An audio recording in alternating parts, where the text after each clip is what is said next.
Hello and welcome to SEO Science. In part 4 we covered how to optimize your Google business profile. Now let's get into find out what competitors are doing and do it better. Online competitors can differ from those operating in your local area. When it comes to SEO, our primary focus lies with the website's ranking in the top 5 to 10 positions of Google search results for your targeted keywords. These are the competitors that require thorough analysis. So you need to look at the following: what those websites are ranking for, how many pages they have indexed, their website structure, the quality of their backlink profile, whether they're ranking for long tail keywords you could target. Also, we know page speed is a factor in Google's ranking algorithm. Run their landing pages through page speed tools and look for areas of weakness. Google's own page speed insights is a great place to start. For example, are their pages running slow?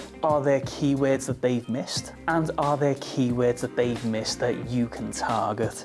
That was just step 5 of 11 steps you need to take to improve your SEO game for your small business. Keep your eyes peeled for part 6. If you like what you've seen and heard in this video, give it a thumbs up, subscribe to the channel, and hit that notification bell so you don't miss out on any further tips or advice. If you want our team to help you with your marketing, why not contact our digital marketing agency, absolutemedia.uk. You can get a free consultation and take the first steps into launching your traffic to the next level. All details are in the description below.